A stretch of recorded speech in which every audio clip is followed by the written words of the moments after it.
नमस्कार, बहुत स्वागत है आप सभी का। आपके साथ में अक्षय विदुआ। आप देख रहे हैं स्वदेश न्यूज़। और जीआईएस को लेकर तैयारियां अपने चरम पर हैं, जोरों पर हैं।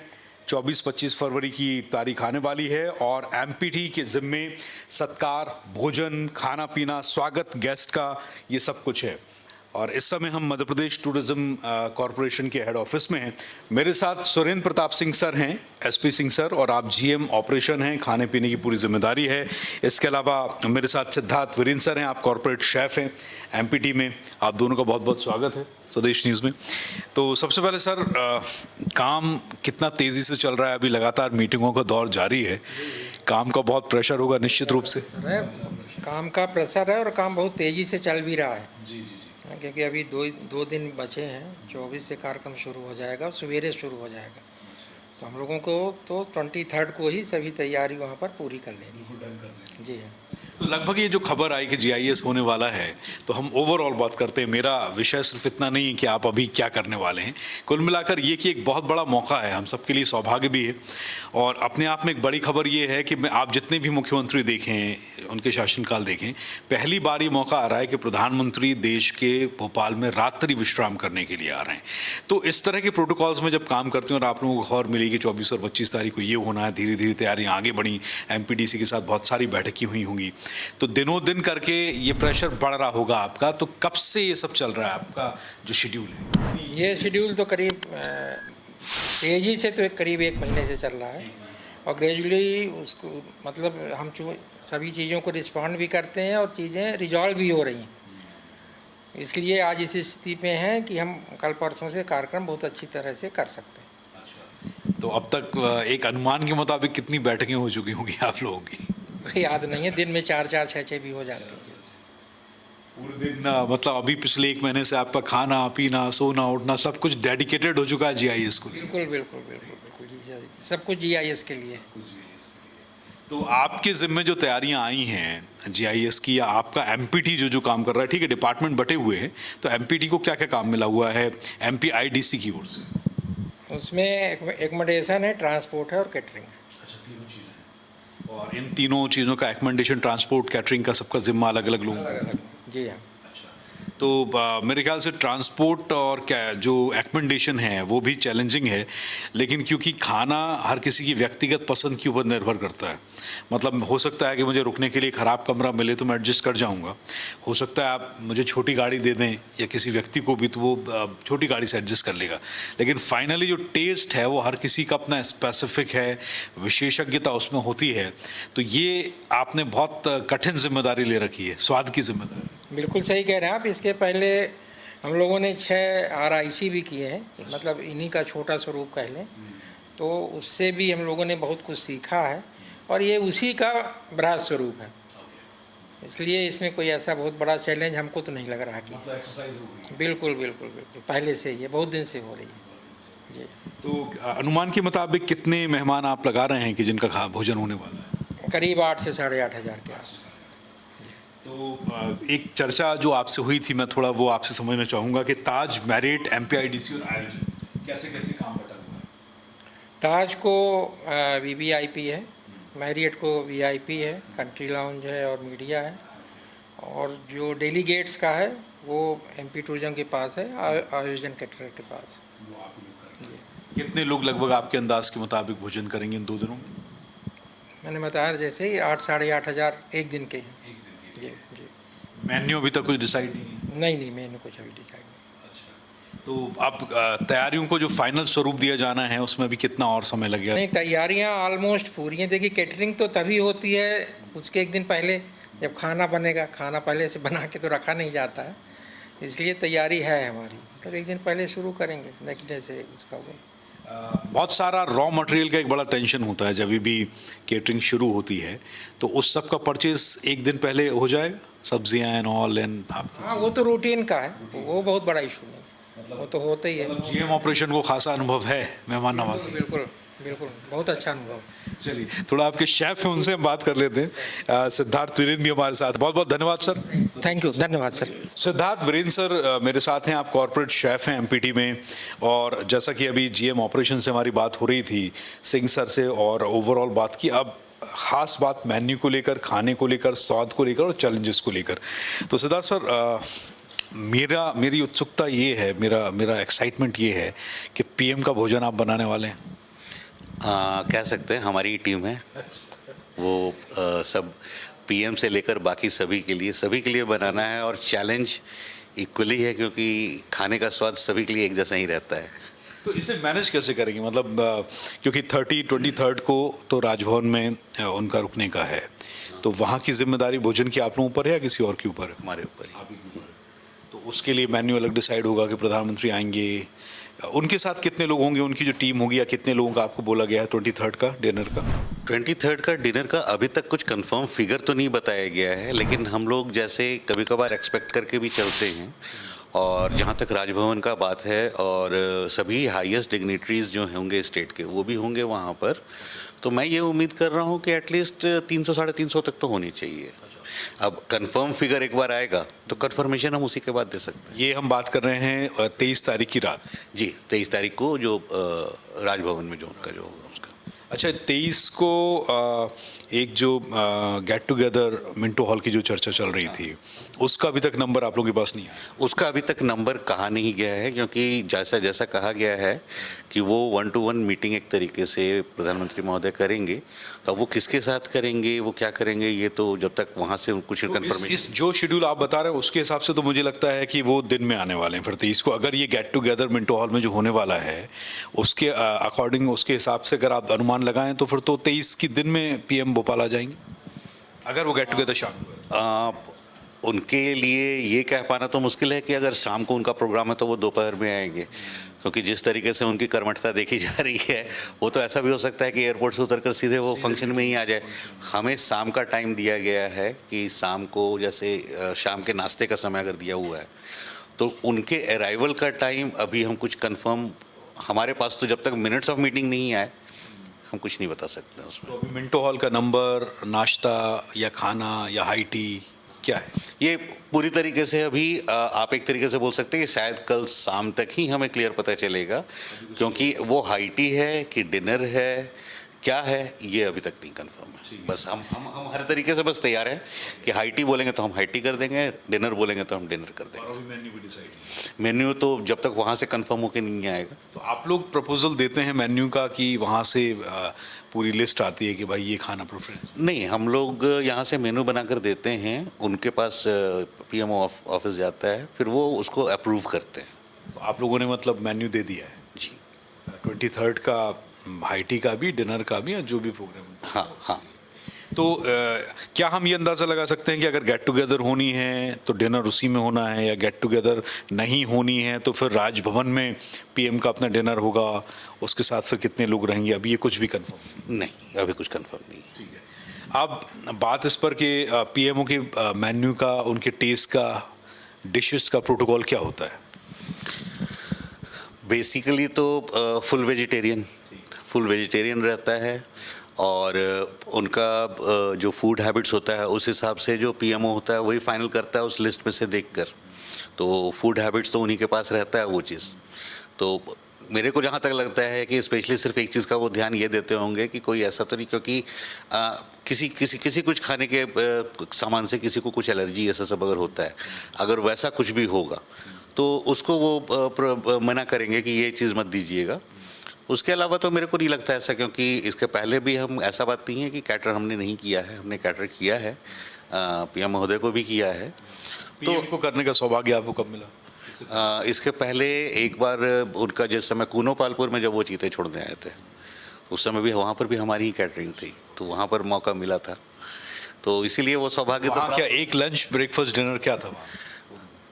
प्लान में तो ब्रेकफास्ट से लेके लंच तक था उनका। आपकी अपनी केटरिंग की टीम में कितने सदस्य होते हैं जनरली ऐसे इवेंट? देखिए, वो डिपेंड करता है कि वो कितनी बड़ी इवेंट है। अब जैसे पीएम महोदय से सबका हुआ, या कोई भी हाईएस्ट डिग्निटरी, अगर आप सीएम साहब की ले लीजिए, या कहीं पर भी ऐसा होता है, तो वहाँ पर आप समझ लीजिए कि मेरी सिर्फ कैटरिंग टीम में नियर अबाउट 60 से 70 लोग हम लोग रहते हैं, क्योंकि हमारे पास अपनी खुद की 68 होटल्स हैं। तो वहाँ से हम स्टाफ सब जगह से अपना बुलाते हैं, और 68-70 की रहती है। जितने अभी RICs किए हैं, RICs में करीब 250 की टीम रही है मेरी, और GIS क्योंकि उससे भी बृहद रूप है, इसमें करीब करीब 350-400 रहेंगे। ओवरऑल जो आप 70 होटल बता रहे हैं, ये ओवरऑल एमपी? ओवरऑल MP है। तो टोटल स्ट्रेंथ कितनी होगी इसमें आपकी, पूरे वर्क फोर्स टोटल? अगर आप सिर्फ होटल ऑपरेशंस में ले लें तो होटल ऑपरेशंस में नियर अबाउट 2700 हैं। अच्छा। और अगर आप बाकी के सब्सिडरी डिपार्टमेंट्स भी ले लें, जैसे ट्रांसपोर्ट है, अकाउंट्स है, हेड ऑफिस है, इंजीनियरिंग सेल है, तो वो तो नंबर करीब करीब 3500 just talking about your chef team, kitchen team. अगर किचन टीम आप बोलें तो किचन टीम मेरी अब कि आप 68 होटल ही मान के चलें तो 68 होटल में करीब करीब 600-700 के आसपास किचन टीम है मेरी। GIS में सब आप होटल खाली करने वाले हैं, सारी टीम यहाँ आएगी? ऐसी बात नहीं है, ऐसा नहीं है, क्योंकि मेरे को किचन और सर्विस मिला के करीब करीब 1400-1500 है। उससे अगर 200 निकाल भी लिया तो हो जाता है मैनेज। 200-250 लोग आप यहाँ बुलाने वाले हैं। बुलाएं। मेरी ओर से आपकी और आपकी टीम को बहुत सारी ढेरों बधाइयाँ, और हम यही चाहेंगे कि जितने भी लोग आए, शेफ के सामने मैं बैठा हूँ, जितने भी डेलीगेट्स आए, कितने, 16,000? 2 दिनों में 16 से 17,000 मैं एक्सपेक्ट कर रहा तो हूँ। ये 16,000 लोग अपनी उंगलियां चाटते हुए जाएं, ये आपका इनाम होगा। चलिए, थैंक यू वेरी मच। ऐसे दुआओं की सख्त जरूरत पड़ती है कभी कभी। बहुत बहुत शुक्रिया सर, थैंक यू स्वदेश न्यूज़ से बात करने के लिए। तो ये थे हमारे साथ कॉर्पोरेट शेफ सिद्धार्थ, और सिद्धार्थ जी ने बताया कि वो उत्साहित हैं और बहुत ज़्यादा इस बात को लेकर कि प्रधानमंत्री की आवभगत, उनकी मेहमान नवाजी का उनको मौका मिल रहा है, और GIS को लेकर हम इस तरह की विशेष कवरेज आप तक लाते रहेंगे। नमस्कार, बहुत बहुत स्वागत है आप सभी दर्शकों का स्वदेश न्यूज़ में। आपके साथ मैं हूँ अक्षय विद्वा, और इस वक्त हम भोपाल में हैं। भोपाल में हम अभी मध्य प्रदेश राज्य पर्यटन विकास निगम की कार्यालय में हैं, और जैसा आप सबको विदित है, पता है कि मध्य प्रदेश की राजधानी भोपाल में 24 और 25 फरवरी को होने जा रही ग्लोबल इन्वेस्टर समिट यानी कि GIS, और GIS में मेहमानों के सत्कार, उनकी मेहमान नवाजी, उनका रुकना, उनका खाना पीना और उनका आवागमन, ये सारी सुविधाएं जो हैं उसकी जिम्मेदारी मिली हुई है MPT को, मध्य प्रदेश टूरिज्म को। और मध्य प्रदेश टूरिज्म को ये जिम्मेदारी, क्योंकि कार्यक्रम MPIDC यानी कि Madhya Pradesh industrial development corporation का है, तो उनकी ओर से ये सारा कार्य निर्वहन, सारी जिम्मेदारी MPT यानी कि मध्य प्रदेश टूरिज्म निभा रहे हैं। PRO हमारे साथ हैं, विकास खारे जी हमारे साथ हैं, विस्तार से हम चर्चा करेंगे। बहुत बहुत स्वागत है विकास जी आपका स्वदेश न्यूज़ में। नमस्कार। तो विकास जी, यहाँ पर PRO हैं आप, और आप MPTC Madhya Pradesh tourism state tourism development corporation की आप PRO हैं। तो सर, सबसे पहले तो हम जो सवाल उठाते हैं वो वहाँ से कि जब आपको ये पता लगा कि ऐसा कुछ होने जा रहा है, तो ये प्रोसेस कैसे कैसे आगे बढ़ा है, और अब तक कितना काम हुआ, और अभी आप आज की स्थिति में क्या सब कुछ डन हो चुका है? तो शुरू करेंगे। मैं आपके माध्यम से स्वदेश न्यूज़ के सारे दर्शकों को ये बताना चाहता हूँ कि ये ग्लोबल इन्वेस्टर समिट से पहले मध्य प्रदेश सरकार ने 6 रीजनल इन्वेस्टर कॉन्क्लेव आयोजित की थी प्रदेश के विभिन्न अंचलों में, जिसमें नर्मदापुरम है, रीवा है, ग्वालियर है। तो इस तरह की 6 और 7 लगभग इस तरह की रीजनल कॉन्क्लेव करी थी। तो तभी इस तरह की बात चल रही थी कि इसका जो ग्लोबल लेवल होगा वो भोपाल में आयोजित किया जाएगा। उसके बाद राज्य शासन ने तय करा कि जो है एक ग्लोबल इन्वेस्टर समिट का आयोजन भोपाल में फरवरी माह में किया जाएगा। तो इसको लेकर सबसे पहले MPIDC का क्योंकि प्रोग्राम है, तो आप लोगों को जब बुलाया गया या खबर आई, या आपके निगम के MD हैं, आपके उच्च अधिकारी हैं, सबसे पहले आप लोगों को जब ये ऑर्डर पास ऑन हुआ, तो इसको लेकर तैयारियां फिर कैसे कैसे की गई? क्योंकि आप लोगों ने खाने पीने की व्यवस्थाएं किसी और को दी हुई हैं, उसका कोई और हेड है, ट्रैवल जो है, ट्रांसपोर्ट जो है वो डिपार्टमेंट कोई और देख रहे हैं, अकोमोडेशन है वो कोई और देख रहे हैं। तो ये सब कुछ तैयारी, खाका तैयार कैसे हुआ कि अब ये जो जिम्मेदारी आ गई है इसका आगे निर्वहन कैसे होगा? जी बिल्कुल, एक बड़ा वृहद स्तर का आयोजन है जिसमें बड़ी संख्या में औद्योगिक घराने के प्रतिनिधि और उनके यहाँ पर प्रतिनिधि यहाँ पर शामिल होंगे, और एक बड़ी जिम्मेदारी शासन ने मध्य प्रदेश पर्यटन विकास निगम को दी है। चूँकि अतिथि सत्कार, हॉस्पिटलिटी के सेक्टर में MP टूरिज्म एक बड़ा और जाना पहचाना नाम है। इससे पहले भी जो कई आयोजन हुए हैं, इंदौर में प्रवासी भारतीय हुआ या अंतर्राष्ट्रीय हिंदी सम्मेलन हुआ, उसमें भी मध्य प्रदेश पर्यटन विकास निगम ने अपनी महत्वपूर्ण भूमिका निभाई है अतिथि सत्कार के क्षेत्र में। तो एक बड़ी जिम्मेदारी तो है। और जहाँ तक अतिथि सत्कार का है तो मध्य प्रदेश पर्यटन को अतिथियों के स्टे, उनके परिवहन, उनके खान पान, उनके लॉजिंग की, उनके परिवहन की, और उनके लिए हमने एक ऑप्शन रखा है कि जो यहाँ पर मेहमान आएंगे उनको हम भोपाल और भोपाल के आसपास ही और प्रदेश के जहाँ पे भी हमने कुछ डेस्टिनेशन है, विश्व विरासतें हैं हमारी, भीमबेटका है, सांची है, उनको घुमाने के लिए भी हमने एक टूर पैकेज बनाया है जो उनको काफ़ी आकर्षित करेगा।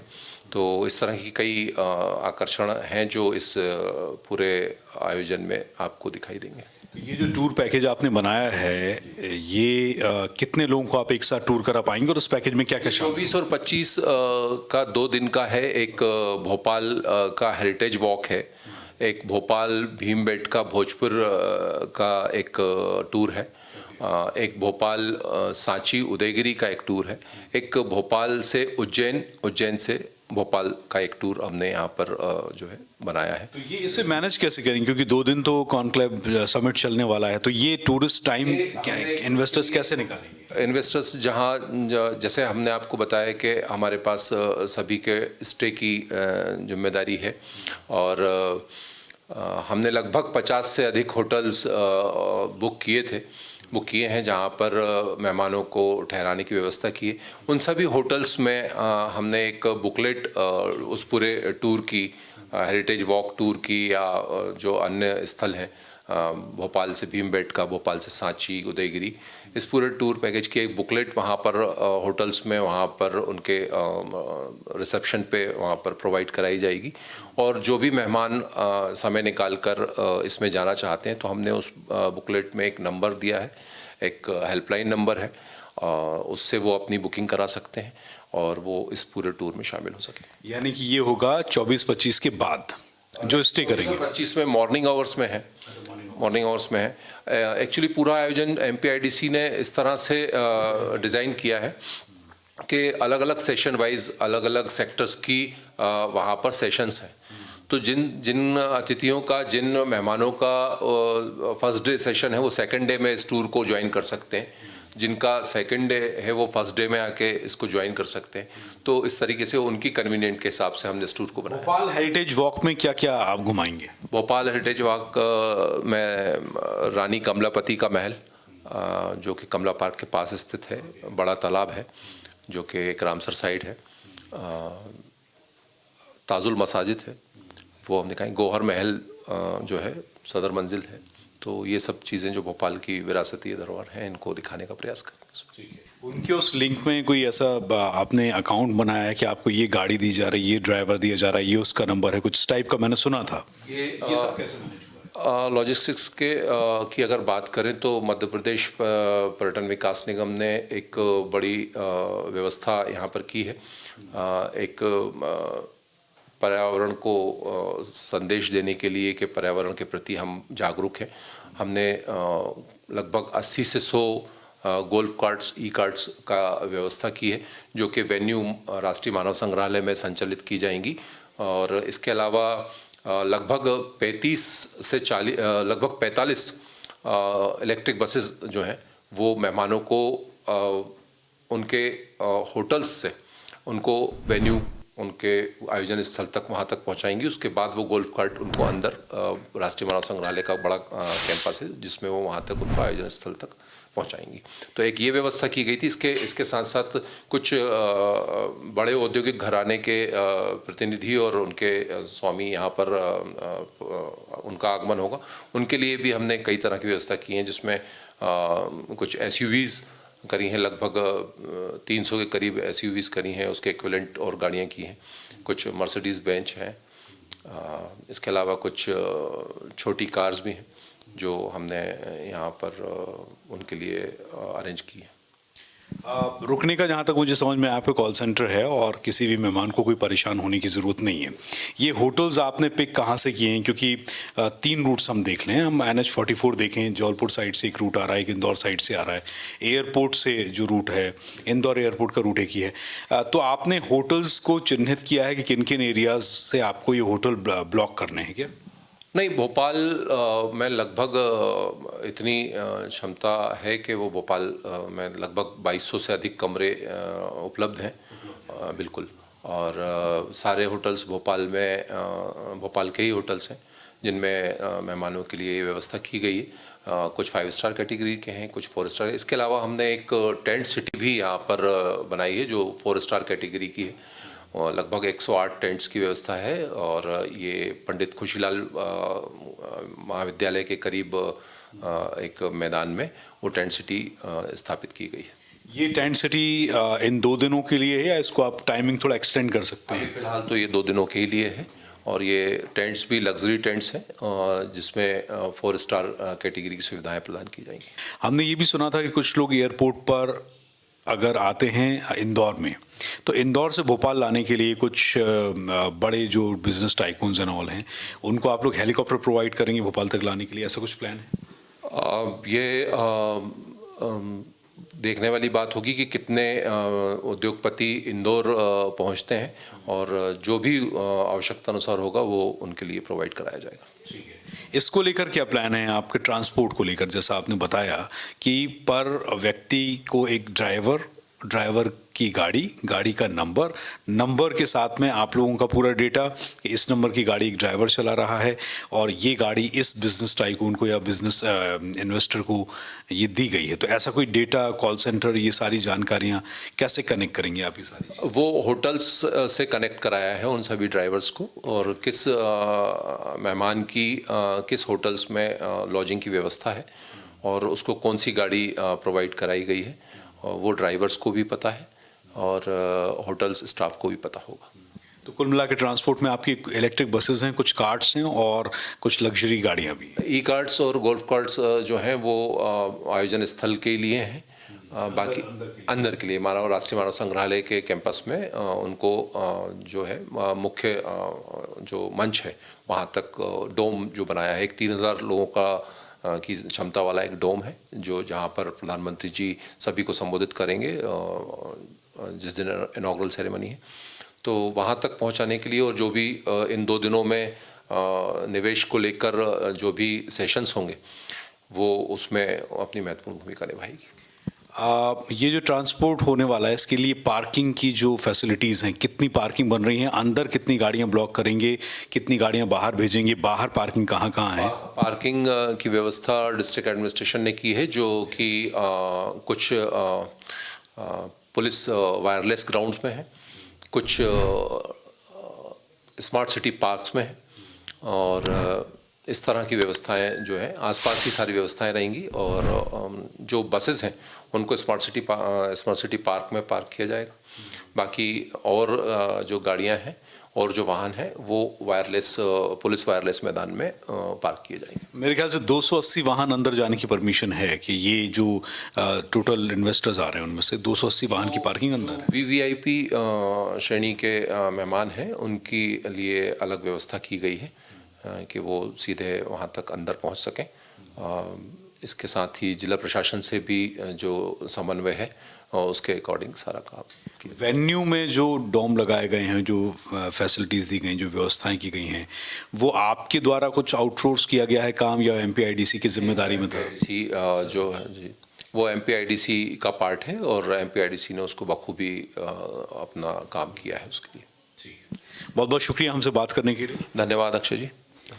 विकास खरे को आप सुन रहे थे जो कि बता रहे हैं विकास जी कि किस तरीके से एमपीआईडीसी के साथ में कॉपरेशन करके एमपीटी मध्य प्रदेश टूरिज्म ने इस पूरे इवेंट को एक बेहतरीन तरीके से सजाने के लिए तैयारियां की हैं और 3 जिम्मेदारियां मध्य प्रदेश टूरिज्म कॉरपोरेशन संभाल रहा है और उन 3 जिम्मेदारियों में मेहमानों का रुकना, उनका ट्रांसपोर्ट और उनका खाना पीना है।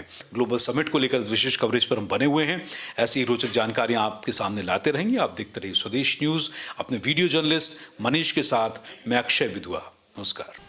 और अपडेट्स के लिए लाइक, फॉलो, शेयर जरूर करें। साथ ही यूट्यूब पर बेल आइकन दबाना ना भूलें और विजिट करें हमारी वेबसाइट swedeshlive.com पर।